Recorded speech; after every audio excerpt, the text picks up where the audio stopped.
Hello viewers, మేము మీ భావన హవిష్. మా శ్రీలంక ట్రిప్లో ఎయిర్పోర్ట్ నుండి పెల్వెహరా విలేజ్ రిసార్ట్కి రీచ్ అయ్యాక నెక్స్ట్ డే మార్నింగే బ్రేక్ఫాస్ట్ చేసి సిగిరియా రాక్ ఫోర్ట్రెస్ దగ్గరికి వచ్చేసాము. దీన్ని రావణాసురుడి కోట అని అంటారు.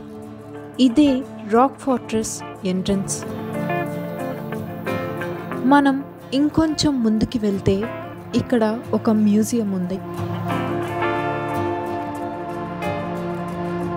ఇక్కడ స్టార్టింగ్లోనే మనము హెర్బల్ గార్డెన్ని కూడా ప్రత్యేకంగా చూడవచ్చు. ఈ పాండ్లో లోటస్లు అన్నీ ఎంత అట్రాక్టివ్గా ఉన్నాయో చూడండి. ఈ ప్రెమిసెస్లో లోకల్స్కి ఫారినర్స్కి టికెట్ కౌంటర్స్ సపరేట్గా ఉన్నాయి.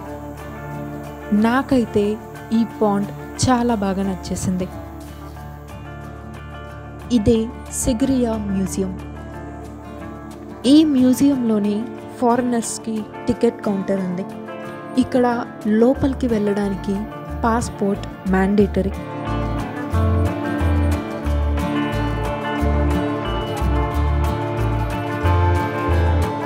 ఈ బ్రిక్ వర్క్తో ఆర్చ్ చూడండి, ఫొటోస్కి ఎంత అట్రాక్టివ్గా ఉందో.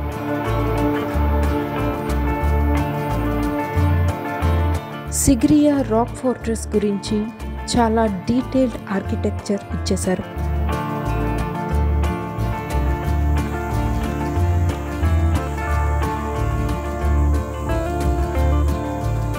చూడండి ఎంత బాగా డిజైన్ చేశారో. ఇక్కడ మనం పురాతనమైన ఆయుధాలు చాలానే చూడవచ్చు. ఇవి చాలా పురాతనమైనవి.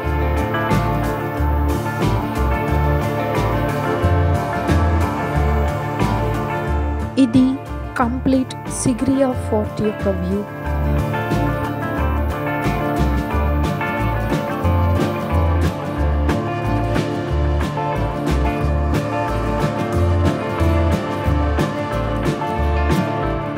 పురాణాల ప్రకారం ఈ ఫోర్ట్ని రావణ బ్రహ్మ యొక్క రాజభవనంగా చెప్తారు.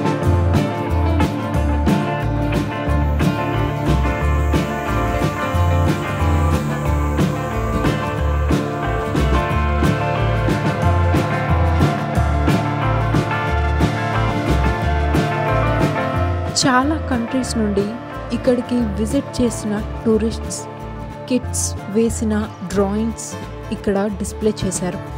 ఇందులో మన ఇండియన్స్ వేసిన డ్రాయింగ్స్ కూడా ఉన్నాయి. సిగిరియా రాక్ ఫోర్ట్ని ఎర్లీ మార్నింగ్స్లో విజిట్ చేయడం చాలా బెటర్. మనం ఇందాక కౌంటర్లో తీసుకున్న టికెట్ ఇక్కడ ఇచ్చేసి వెళ్ళాలి. టికెట్ కౌంటర్ స్టార్టింగ్లోని ఈ స్టెప్స్తో వాల్ చూడండి, చాలా బ్యూటిఫుల్గా ఉంది కదా. ఇంకా అలాంటప్పుడు ఎవరైనా ఎందుకు ఆగుతారు, వెంటనే ఫొటోస్ దిగాము.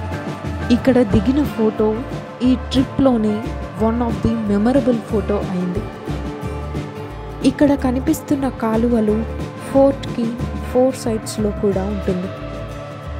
ఈ కాలువలో ఎప్పుడు వాటర్ అలాగే ఉంటాయని చెప్తారు. మన ఏన్షియంట్ డేస్ ప్రకారం ఈ ఫోర్ట్లోకి పర్మిషన్ లేకుండా ఎవ్వరూ ఎంటర్ అవ్వకుండా ఉండడానికి ఈ వాటర్లో క్రోకడైల్స్ని వదిలిపెట్టారు. అండ్ అవి ఇప్పటికీ కూడా ఉన్నాయి అని చెప్తారు.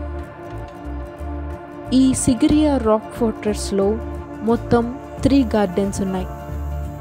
Rock garden, water garden and terrace garden. సీతమ్మని రావణుడు కొద్ది రోజుల పాటు ఈ రాక్ ఫోర్ట్లోనే ఉంచారు అని వినికిడి.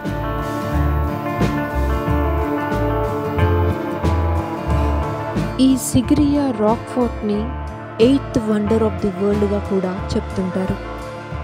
ఫైనల్గా రాక్ ఫోర్ట్రెస్ పైకి వచ్చేసాము. టాప్ నుండి వ్యూ చాలా బాగుంది. నాకైతే ఇంత కష్టపడి పైకి వచ్చి ఈ వ్యూ చూశాక కిందకి వెళ్ళాలనిపించడం లేదు. అంత బాగుందండి వ్యూ. బ్యూటీ ఆఫ్ నేచర్ అంతా ఇక్కడే కనిపిస్తుంది.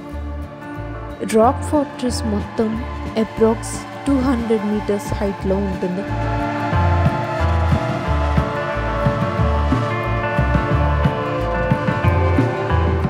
ఈ రాక్ ఫోర్ట్ టాప్లోకి రీచ్ అవ్వడానికి అప్రాక్స్ 1000 స్టెప్స్ వరకు ఉన్నాయి. ఈ రాక్ ఫోర్ట్కి ఒకవైపు అంతా లయన్ లెగ్స్ స్ట్రక్చర్తో ఉంటుంది. సిగిరియా రాక్ని అప్పట్లో సింహగిరి అని పిలిచేవారు, అంటే లయన్ రాక్ అని చెప్తుంటారు. తరువాతి కాలంలో సిగిరియా రాక్ ఫోర్ట్రెస్గా చేంజ్ అయిపోయింది. ఈ ప్రదేశం అంతా పెద్ద పెద్ద ట్రీస్తో చుట్టూ బండరాలతో నిర్మించడం వల్ల రాక్ గార్డెన్గా పిలుస్తారు. ఈ రూట్లో రిటర్న్ అయ్యే వాళ్ళు వస్తారు. ఈ రాక్ ఫోర్ట్లో టాప్కి వెళ్ళడానికి ఒక రూట్, డౌన్కి రావడానికి ఒక రూట్ ఉంది. అంటే వెళ్ళే వాళ్ళకి వచ్చే వాళ్ళకి ఎటువంటి డిస్టర్బెన్సెస్ లేకుండా. సిగిరియా రాక్ ఫోర్ట్ దట్టమైన అడవి ప్రాంతం మధ్యలో ఉంది. ఈ సిగిరియా ఫోర్ట్ని కూడా మన అజంతా ఎల్లోరా కేవ్స్ లాగే 1831లో బ్రిటిష్ ఆర్మీ అధికారి ఇటువైపు హార్స్పై వెళ్తూ దీన్ని గుర్తించారు అని వినికిడి. ఈ ప్రెమిసెస్లోనే చిన్న షాప్స్ అండ్ రెస్టారెంట్స్ కూడా ఉన్నాయి. ఆ కాలంలోనే అన్నీ స్టెప్ బై స్టెప్గా ఎంత బాగా డిజైన్ చేశారో చూడండి. ప్రపంచంలో ఎన్నో ఫోర్ట్స్ ఉన్నాయి.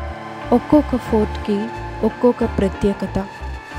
మీరు ఏ ఫోర్ట్స్ని విజిట్ చేశారో కామెంట్ చేయండి. మీ భావన హవీష్.